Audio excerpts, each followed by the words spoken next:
दोस्तों अब भारत में हाई स्पीड इंटरनेट की बहुत जबरदस्त क्रांति आने वाली है और यह क्रांति ऐसी होगी कि आपको इंटरनेट इतना तेज मिलेगा कि पलक झपकते सब कुछ डाउनलोड हो जाएगा। एमबीपीएस में बात ही नहीं होगी, जीबीपीएस में इंटरनेट मिलेगा और वो इंटरनेट आप चाहे राजस्थान के रेगिस्तान में हो, चाहे आप समुद्र के अंदर हो, जमीन के अंदर हो, पहाड़ों के ऊंचाई पर हो, कहीं पर भी हो, आपको इंटरनेट बहुत तेजी से मिलने वाला है। क्यों? इसके पीछे कारण बन रहे हैं एलन मस्क और इसी वजह से मुकेश अंबानी, एयरटेल, जियो बहुत ज्यादा परेशान हैं और इन सब के पीछे जो वजह बनी है वो अमेरिका का चुनाव बना है। अमेरिका में डोनाल्ड ट्रंप जैसे ही जीते हैं, भारत में एलन मस्क के लिए रेड कारपेट बिछा दिया गया है कि एलन मस्क की कंपनी अब यहां पर आराम से व्यापार करेगी, इंटरनेट करेगी। इस वीडियो में मैं वही समझाऊंगा कि इंटरनेट जो प्रोवाइड करने वाली है स्टारलिंक वो कितना जबरदस्त स्पीड देगी आपको, ये बताऊंगा। वो कितना महंगा, कितना सस्ता होगा वो बताऊंगा। सैटेलाइट इंटरनेट कैसे काम करता है ये बताऊंगा और साथ में मोदी और एलन मस्क और ट्रंप के कॉम्बिनेशन को बताऊंगा। तो सबसे पहले जो मैं आपको समझाना चाहता हूं ये तिकड़ी का कॉम्बिनेशन। आपको पता होगा कि एलन मस्क लगातार डोनाल्ड ट्रंप के लिए अमेरिका चुनाव में काम कर रहे थे, लगातार उनका प्रचार कर रहे थे। जैसे ही डोनाल्ड ट्रंप जीतते हैं एलन मस्क पावरफुल हो जाते हैं, उनके सारे बिजनेस ग्रो करने लगते हैं, शेयर मार्केट धड़ाम से ऊंचा चला जाता है क्योंकि एलन मस्क की जो बॉन्डिंग है वो डोनाल्ड ट्रंप के साथ बहुत मजबूत है। ठीक उसी तरह नरेंद्र मोदी की जो बॉन्डिंग है वो डोनाल्ड ट्रंप के साथ बहुत मजबूत है। वो दोनों लोग आपस में दोस्त हैं और ये तीनों आपस में दोस्त हो जाएंगे। मतलब जो पहले मुकेश अंबानी के साथ नरेंद्र मोदी का नाम जोड़ा जाता था, अब उसी तरह लोग एलन मस्क के साथ नाम जोड़ेंगे क्योंकि एलन मस्क की कंपनी इंडिया में बहुत बड़ा व्यापार फैलाने वाली है। अब इसको ऐसे समझ सकते हैं, पहले मैं आपको कुछ चीजें समझा दूं कि क्या है स्टारलिंक, उसके बाद से भारत के जो टर्म्स हैं उसको समझाने की कोशिश करूंगा। पहले मैं बता दूं कि एलन मस्क की जो कंपनी है स्टारलिंक वो कितना स्पीड देती है। स्पीड देती है 25 एमबीपीएस से 220 एमबीपीएस तक। अब आप कहेंगे बहुत सारी कंपनियां होती हैं जो 300 एमबीपीएस दे रही हैं, 400 दे रही हैं, 500 दे रही हैं। अब मैं आपको उसको इस तरह से समझाना चाहूंगा कि वो एक रिकॉर्ड तो दिखता है लेकिन जो दिखता है वो होता नहीं है, असल में वो ऐसी स्पीड नहीं रहती है। उसको एक उदाहरण के जरिए से मैं समझाता हूं। जैसे आप कोई चाइनीज कंपनी का फोन लेते हैं, उसके पीछे लिखा रहता है 108 मेगापिक्सल और उस फोन से आप फोटो खींचते हैं तो फोटो आप देखते होंगे और वही फोन अगर आप आईफोन से वही फोटो खींचते हैं तो दोनों को जब आप मिलाएंगे तो बहुत बड़ा अंतर आएगा। लेकिन आईफोन का जो कैमरा मेगापिक्सल रहता है वो मात्र 48% रहता है और इसका 148, 248, 348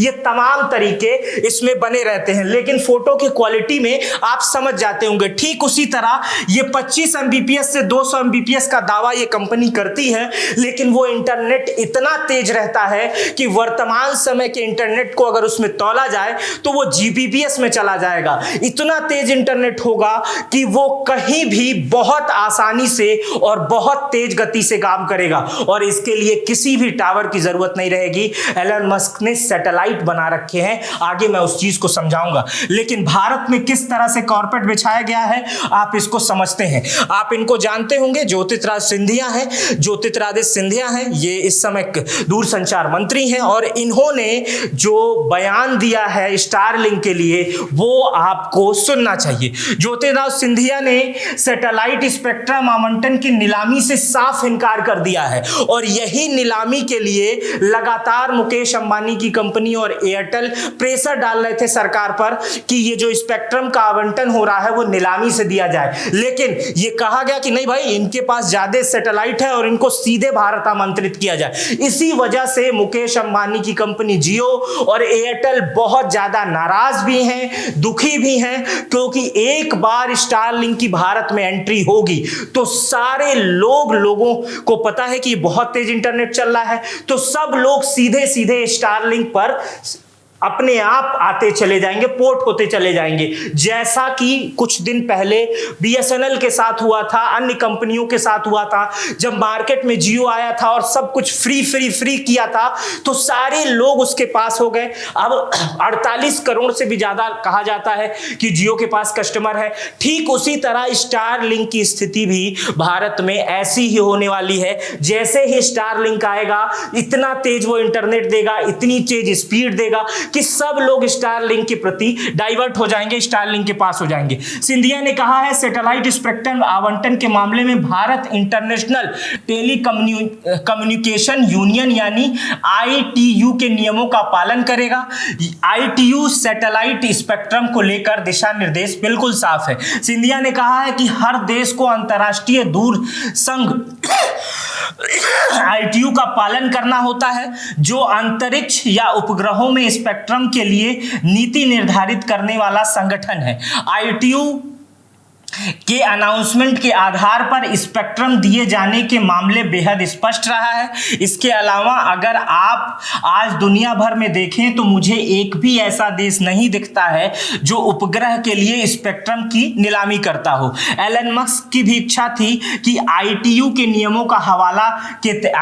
नियमों के तहत ही भारत में उन्हें स्पेक्ट्रम दिया जाए। अब मैं आपको इसलिए समझाऊंगा कि कोई कंपनी एलन मस्क के टक्कर में ही नहीं खड़ी होती है। आगे वो आपको साफ साफ समझ में आएगा कि एलन मस्क अगर ये हैं तो बाकी कंपनियां यहां पर नजर आएंगी। आप मेरी उंगली से अगर आप समझेंगे तो एलन मस्क यहां पहुंच चुके हैं और बाकी कंपनियां अभी तक यहीं आ चुकी हैं। हालांकि अमेज़न भी सैटेलाइट इंटरनेट की दुनिया में आ रहा है, लेकिन वो कितना आगे होगा, कैसा होगा, ये तो भविष्य के घर में है, लेकिन वो अगले साल लॉन्च हो रहा है। लेकिन पहले स्टारलिंक को समझिए कि स्टारलिंक कितनी बड़ी कंपनी है और भारत में आएगी इतनी बड़ी मछली तो छोटी मछलियां कहां जाएंगी। अब सोचिए, इतनी बड़ी स्टारलिंक चीज है कि मुकेश अंबानी की जियो उसके आगे छोटी मछली कहनी पड़ रही है, मुझे कहना पड़ रहा है। भारतीयों को क्या फायदा होगा, अब मैं आपको समझा रहा हूं। अगर स्टारलिंक भारत में आता है, भारत में आ गया, आने कॉर्पोरेट बिछा दिया गया है, मतलब बहुत 2-4 महीनों में मुझे लगता है कि आप स्टारलिंक के यूजर हो जाएंगे।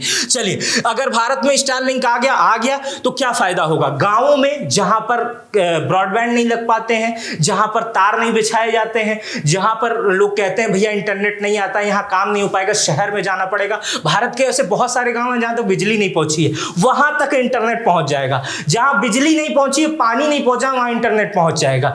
जहां पहाड़ों, आप केदारनाथ जाते होंगे, कश्मीर जाते होंगे, उत्तराखंड जाते होंगे, वहां पर इंटरनेट नहीं आता है, वहां पर इतना तेज इंटरनेट चलेगा जितना इंटरनेट आप अपने ऑफिस में यूज करते हैं। यह फायदा होगा। तो इंटरनेट की वजह से बहुत सारी चीजें आसान हो जाएंगी।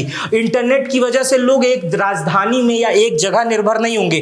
गांवों में बड़े बड़े ऑफिस बनने लगेंगे, क्योंकि गांव में जमीन सस्ती होती है। बड़े बड़े ऑफिस इंटरनेट की वजह से, अच्छी चीजों की वजह से ही तो इधर उधर होते हैं। अब गांवों में अच्छे अच्छे ऑफिस बनने लगेंगे। कैसे काम करता है स्टारलिंक? अब स्टारलिंक जो काम करता है वो इस तरह काम करता है। स्टारलिंक के लिए काम सैटेलाइट नियमों पे काम करता है। देखिए, ये है सैटेलाइट, यहां आप सैटेलाइट देख रहे हैं, यहां है सैटेलाइट।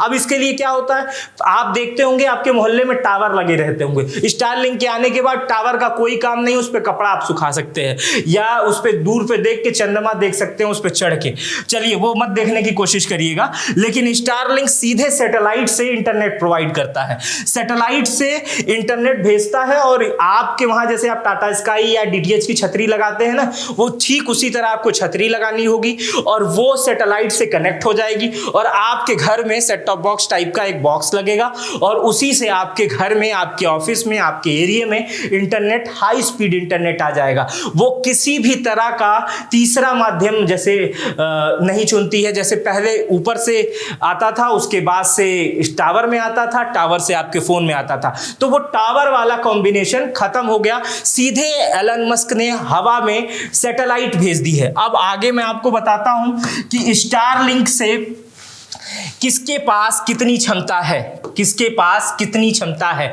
स्टारलिंक अभी मैं बता रहा था ना, स्टारलिंक यहाँ है तो जियो कहाँ पर होगा और एयरटेल कहाँ पर है, कैसे काम करता है, कितना ऊंचा है स्टारलिंक, ऐसे समझिए। देखिए स्टारलिंक का जो इन्वेस्टमेंट है अब तक स्टारलिंक पे वो 19 बिलियन डॉलर का है।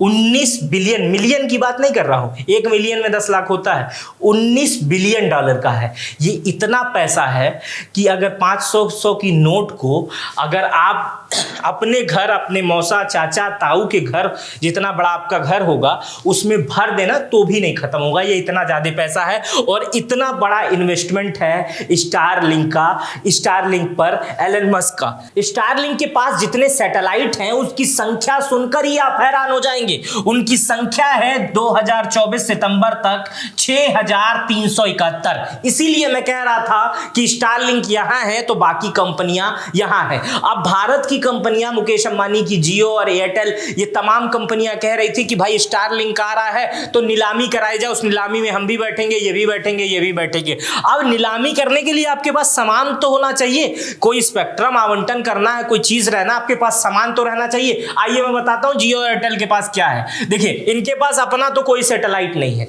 जियो के पास कोई अपना, जियो ने अपना कोई सैटेलाइट नहीं भेजा है, लेकिन सैटेलाइट कंपनियों से जियो ने जो साझेदारी की है, जियो ने जिस कंपनी से साझेदारी की है उसका नाम है SES एस्ट्रा। ये कंपनी देख लीजिए, ये सैटेलाइट कंपनी है और ये कंपनी सैटेलाइट अंतरिक्ष में भेजती है और इंटरनेट प्रोवाइड करती है। तो इस कंपनी के पास जो सैटेलाइट है वो मात्र 38 है, 38 पीस, 38 सैटेलाइट बस। और कहां इसके पास, एलन मस्क के पास 6371। इसके पास केवल 38 सैटेलाइट है और एलन मस्क के पास 6371, कई 100 गुना आगे। अब एयरटेल को आप देख लीजिए, एयरटेल के पास भी अपना कोई सैटेलाइट नहीं है।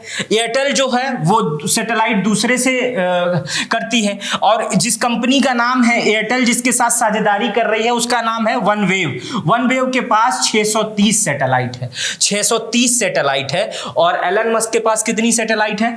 6371। केवल 200 सैटेलाइट तो भारत में ऐसे अभी घूम रहे हैं, इंटरनेट भी नहीं दे रहे हैं एलन मस्क की कंपनी स्टारलिंक, और 200 सैटेलाइट ऐसे घूम रहे हैं।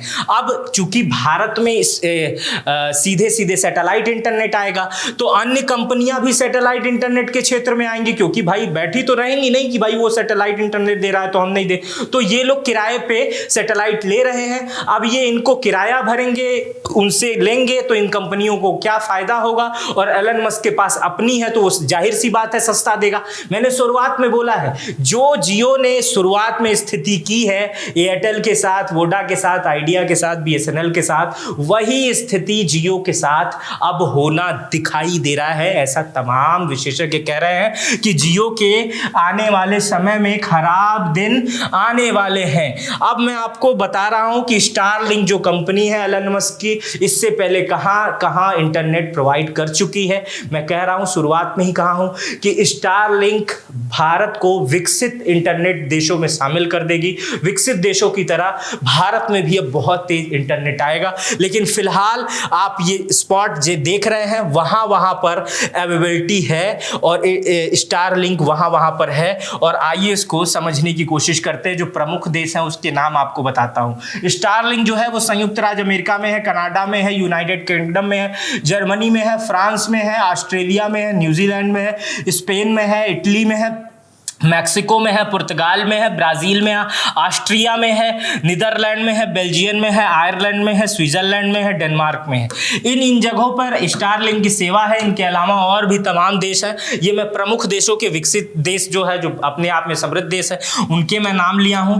और ये वो कंपनियां हैं, स्टारलिंक इन जगहों पर स्टेब्लिश हो चुका है और वहां के लोग स्टारलिंक को यूज कर रहे हैं और उसकी सर्विस ले रहे हैं। तो कुल मिलाजुलाकर आप इस तस्वीर को देखिए और समझिए कि जो तिगड़ी वाला कॉम्बिनेशन बन रहा है कि एक तरफ नरेंद्र मोदी के दोस्त डोनाल्ड ट्रंप हैं और डोनाल्ड ट्रंप के दोस्त एलन मस्क हैं। और और अगर ऐसे देखा जाए कि ये आपस में अब 3 दोस्त हो चुके हैं, तो स्टारलिंक और टेस्ला भारत में कितने आसानी से पैर पसार सकती है, कितने आसानी से आ सकती है। अब मैं थोड़ी थोड़ी जाते जाते आपको टेस्ला का भी एक अलग वीडियो बना दूंगा, टेस्ला का भी दे देता हूं। भारत में बहुत दिन पहले टेस्ला की आने की बात कही गई थी, लेकिन भारत की टैक्सेशन प्रणाली जो थी वो टेस्ला पे बहुत ज्यादा बोझ लाद रही थी।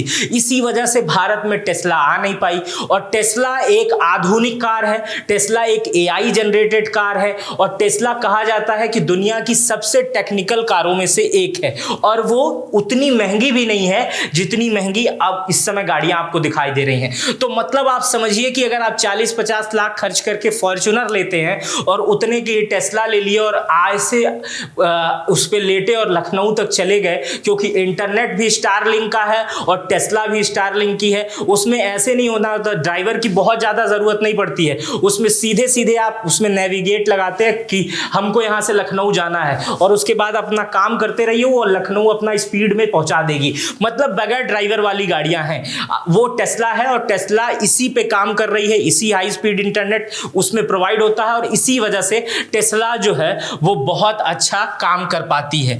तो मैंने आपको इस वीडियो में समझाया कि टेस्ला और स्टारलिंक का भारत में आना कितना आसान हो चुका है अमेरिका चुनाव के बाद, क्योंकि भारत में अब एलन मस्क के लिए रेड कारपेट बिछा दिए गए हैं, क्योंकि दुनिया के सबसे ताकतवर मुल्क, अमेरिका के सबसे ताकतवर व्यक्ति अब डोनाल्ड ट्रंप बन चुके हैं। और डोनाल्ड ट्रंप के दोस्त जो हैं उस समय एलन मस्क से अच्छा दोस्त उनका कोई नहीं है। इसलिए अब भारत के लिए भी एलन मस्क से अच्छा दोस्त, मोदी के लिए भी अब एलन मस्क से अच्छा दोस्त नहीं कुछ होगा। चाहे इसे आप मजबूरी कह लें या दोस्ती कह लें, कुछ भी कह लें, लेकिन अब भारत के यानी दुनिया के सबसे बड़े बाजार में टेस्ला की एंट्री होने वाली है और स्टारलिंक की एंट्री होने वाली है। इससे भारत को भी बहुत सारे फायदे होंगे। मेरा नाम मित्र प्रकाश है। इस वीडियो पर आपकी क्या प्रतिक्रिया है मुझे कमेंट बॉक्स में बताइएगा। अमेरिका चुनाव में ट्रंप के जीतने के बाद आप क्या सोच रहे हैं ये भी कमेंट बॉक्स में बताइएगा। अपना बेहद ख्याल रखिएगा, और अगर चैनल पे नए हैं तो सब्सक्राइब कर बेल आइकन दबा दीजिएगा, और अगर फेसबुक पर देख रहे हैं तो कॉमेंट करके अपनी राय जरूर रखिएगा। अपना बेहद ख्याल रखिएगा। बहुत बहुत शुक्रिया।